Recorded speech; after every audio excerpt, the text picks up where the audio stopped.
अस्सलाम वालेकुम एवरीवन, कैसे सब खैरियत से होंगे। बात करते हैं लूना के एयर ड्रॉप के बारे में। और काफ़ी टाइम से पब्लिक वेट कर रही है लूना के एयर ड्रॉप का, और इनमें मैक्सिमम पब्लिक ऐसी है जो प्री अटैक वाली है। आपको याद होगा कि लूना के सीईओ ने दो कैटेगरी शेयर की थी, एक प्री अटैक और एक पोस्ट अटैक, यानी कि इनको जो एयर ड्रॉप दिया जाएगा ये दो कैटेगरीज के हिसाब से दिया जाएगा। और आपको याद होगा कि अचानक से सप्लाई चेंज कर दी गई और लूना को लूना क्लासिक में शिफ्ट कर दिया गया, और साथ ही जो है वो ये मेंशन कर दिया गया कि न्यू लूना मार्केट में लॉन्च किया जाएगा, जो 28 मई को जो है वो मार्केट में आया। और बाइनेंस के ऊपर हम लोगों को 31 मई को जो है वो देखने को मिला। तो यहाँ पे ये भी चीज़ आपके सामने होगी कि यहाँ पे इन्होंने दो चीज़ें मेंशन की थी। एक प्री अटैक जो 7 मई तक जो है वो इस अटैक में आए थे, यानी उस टाइम से जो है वो मार्केट में ये डिस्टर्ब हो गया था, जो है वो जो सारा सीन आपके सामने है लूना के साथ क्या हुआ। तो उसके बाद जो पब्लिक बाय कर रही थी, जो ट्रिलियंस के अंदर जो है वो इसकी सप्लाई चली गई थी, इसको लूना क्लासिक में शिफ्ट कर दिया गया। और उसके बाद जो पब्लिक इसको बाय करके रखी हुई थी, तो उसको पोस्ट अटैक यानी कि 0.000015 से ज़रब दे के आपके लूना क्लासिक को आप लोगों को न्यू लूना देने थे, ठीक है। और यहाँ पे जो आप लोग प्री अटैक में आते हैं, जो 7 मई से पहले हैं या 7 मई तक हैं, वो प्री अटैक में आते हैं। यानी कि आप लोगों के पास 1000 अगर आप लोगों के पास लूना है ना, लूना क्लासिक, तो आपको 1000 ही आप लोगों को न्यू लूना मिलने थे, ठीक है। जाहिर सी बात है, प्री अटैक वालों ने ज़्यादा इन्वेस्टमेंट की हुई है। उस वक्त प्राइस भी 30 USD थी, किसी की 40 USD थी, किसी ने 40 USD पे बाइंग की है, किसी ने 60 USD के ऊपर बाइंग किया, तो उनका अच्छा खासा नुकसान हुआ है, ठीक है, जिनमें आपका बाय भी शामिल है। अच्छा खासा जो है वो नुकसान हुआ है। लेकिन हुआ क्या कि जिस वक्त इन्होंने डिस्ट्रीब्यूशन की है टोकन्स की, जो इन्होंने कहा कि हम लोग प्री अटैक वालों को इस हिसाब से कॉइन्स देंगे और हम लोग पोस्ट अटैक वालों को इस हिसाब से देंगे, तो ऐसा मेरे भाइयों बिल्कुल भी नहीं हुआ। और ये चीज़ और ये वीडियो बनाने का मकसद यही है कि आप लोगों को क्लियर करना कि मुझे नहीं लगता कि इसके अंदर अब कुछ होने वाला है। क्योंकि एक तो ये बात है कि कोरिया के अंदर इन्वेस्टिगेशन स्टार्ट कर दी गई है, जो इनके सीईओ हैं वो अभी भी परेशानी में हैं, उनके ऊपर जो है वो इन्वेस्टिगेशन स्टार्ट हो गई है। ये जो भी यूएसटी के साथ हुआ है, लूना के साथ हुआ है, इसके ऊपर प्री प्लान अब जो है वो इन्वेस्टिगेशन की जाएगी। जो बाइनेंस यूएसए है, उन्होंने भी इसके ऊपर एलिगेशन लगाई है और कहा है कि ये सिस्टम अभी भी हम लोगों को ठीक नहीं लग रहा, और जो पहले चीज़ हुई है उसके ऊपर जो है वो हम लोगों को रिसर्च करना पड़ेगी कि ये कैसे हुआ है, पैसा कहाँ पे गया, आपके पास कितना पैसा, आपने कितना बीच में से कमाया, आपने जो आपके साथ जो घपला हुआ है, जो भी जिस तरह का सीन हुआ है, आप मार्केट में ऐसे फ्लॉप हुए हैं, तो ये सारा इसके पीछे जिम्मेदारी किस चीज़ पर आती है, ये सिस्टम क्यों फेल हुआ है। तो उन्होंने इस चीज़ के ऊपर एलिगेशन लगाई हैं। उसके अलावा यूनाइटेड स्टेट की तरफ से भी बहुत सारे लोगों ने लूना के ऊपर काफ़ी क्वेश्चन उठाए। तो यानी कि अभी भी खतरे में है। न्यू लूना तो मार्केट में आ गया, आपने देखा हाई प्राइस पे 10 USD पे गया, उसके बाद ये अभी ड्रॉप होता हुआ कितना डाउन आ गया, और पब्लिक ने यहाँ पे भी बाइंग की हुई है। तो ये मैं आप लोगों को यही कहूँगा कि फिल वक्त सिर्फ और सिर्फ इसकी स्टेबल होने की बात है कि कहाँ पे स्टेबल होता है, कहाँ पे पब्लिक का एतमाद बहाल होता है, ये बहुत ज़रूरी है। तो व्यूअर्स, जो प्री अटैक वाले हैं ना, अभी तक उनका कोई सोल्यूशन सामने नहीं आया। प्री अटैक में मैं भी शामिल हूँ, बहुत सारी पब्लिक ऐसी शामिल है जो बाइनेंस के ऊपर होल्ड करके बैठी। तो उनको ये था, मुझे हुबुई ग्लोबल के अंदर जो है वो मुझे 3-4 कॉइन्स मिले थे, क्योंकि वहाँ पे मैंने थोड़ी सी बाइंग की हुई थी, ठीक है। मेरे पास शायद 15 लूना थे क्लासिक जो बन चुके थे, तो उसमें से मुझे सिर्फ और सिर्फ 3 या 4 मिले थे। बाकी मैंने थोड़े से और बीच में 2-3 और बाय कर लिए और वो मैंने सेल कर दिए थे, ठीक है।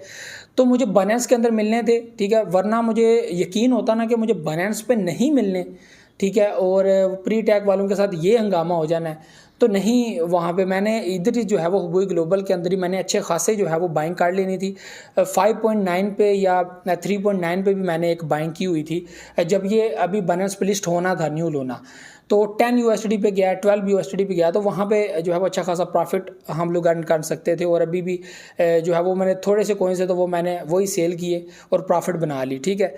तो यहाँ पे ये चीज़ अब नहीं, इसका कोई सलूशन नहीं है। तो आप लोगों को ये वीडियो बनाने का मकसद ये है कि अभी इसका कोई सलूशन नहीं है, कोई इनकी तरफ से मैसेज नहीं आया, कोई भी बताया नहीं गया कि प्री अटैक वालों को ये कॉइन्स देंगे या नहीं देंगे। हाँ, बाइनेंस वालों को इन्होंने कॉइन्स दे दिए हैं, और बड़ी बड़ी एक्सचेंजेस सबको, जितना जिसका डुबोया था सब ने जो है वो सबको इन्होंने कॉइन्स बांट दिए हैं। लेकिन जो आप और हम हैं, जो नॉर्मल जो है वो इन्वेस्टर्स हैं, जिन्होंने इन्वेस्ट किया हुआ था, उन लोगों को अभी तक जो है वो नहीं दी, और मुझे लगता है कि मैक्सिमम पब्लिक ने नहीं दिए। यहाँ पे एक और चीज़ आ रही है जिसमें ये चीज़ सामने आई है कि 20 मिलियन वैलेट्स एड्रेस जो हैं वो इनके सीईओ के पास हैं। और जिस वक्त जो है वो ये इसके ऊपर इन्होंने लेना था वोट कि न्यू लूना आना चाहिए चाहिए कि नहीं आना चाहिए, तो उस वक्त 20 मिलियन वोटिंग जो है वो सिर्फ और सिर्फ CEO की तरफ से हुई है, इनके वैलेट्स की तरफ से हुई है, जो इन्वेस्टिगेशन हुई है। तो ऐसी चीज़ भी जो है वो देखने को मिली है।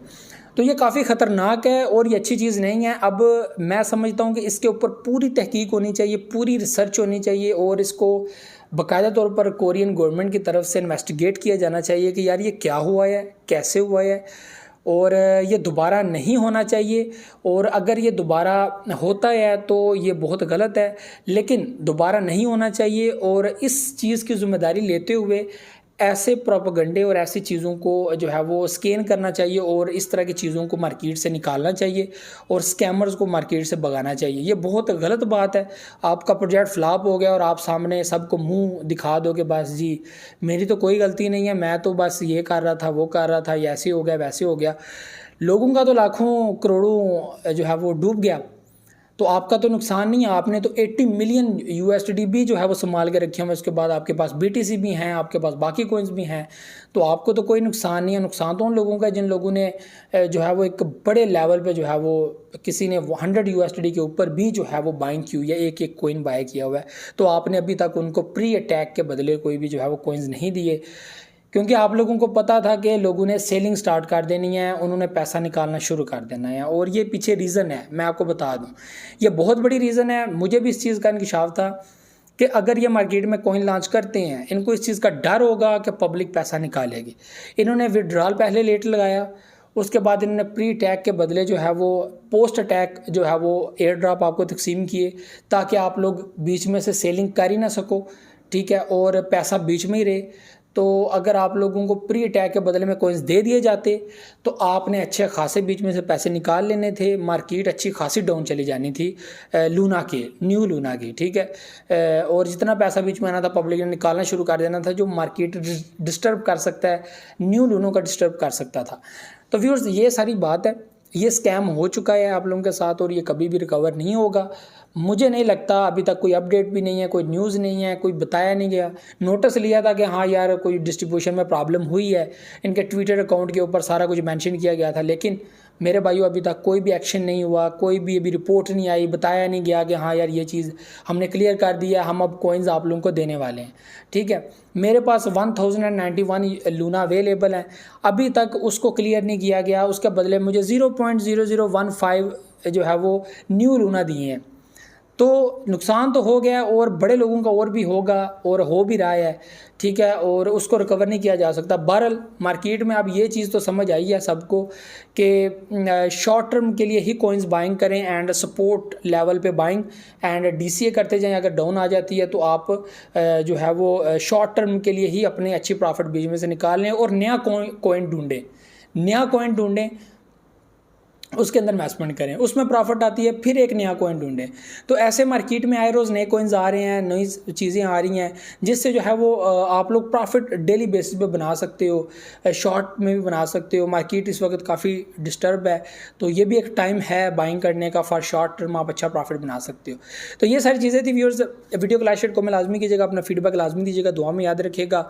बाकी उम्मीद छोड़ दीजिए, मुझे नहीं लगता कि आपको कॉइन्स मिलेंगे, क्योंकि अभी तक कोई रिपोर्ट नहीं हुई। आज 14 जून हो चुकी है, आज 14 जून है और 31 को आया था। उसके बाद यकम जो है वो 1 जून नोटिस लिया गया था, ट्वीट किया गया था कि हम नोटिस ले रहे हैं और हम जो है वो डिस्ट्रीब्यूट करेंगे प्री अटैक वालों को, लेकिन अभी तक कुछ भी नहीं हुआ। होना होता तो जल्दी होता, ज़रा सबका रिकॉर्ड सबके सामने होता है, इसने इतने का लिया, इसके इतना लिया, वैलेट एड्रेस सबके सामने होते हैं, बाइंग रेंज सब कुछ जो है वो ब्लॉकचेन के ऊपर एक ब्लॉक के ऊपर मेंशन्ड होता है। तो इतना मुश्किल नहीं है। तो सिंपल फंडा यही है कि पैसा ना पब्लिक निकाल ले, इस वजह से वो नहीं दे रहे। तो ये सारी चीज़ें हैं। बाकी एक्सचेंजेस वालों को तो इन्होंने खुश कर दिया है, कॉइन्स दे दूँ के उन्होंने अपना पैसा भी रिकवर कर लिया होगा। तो ये सारी चीज़ें, वीडियो को लाइक को लाजमी कीजिएगा, अपना फीडबैक लाजमी कीजिएगा, दुआ में याद रखिएगा, बहुत सा ख्याल रखिएगा। अल्लाह हाफिज़ नासिर।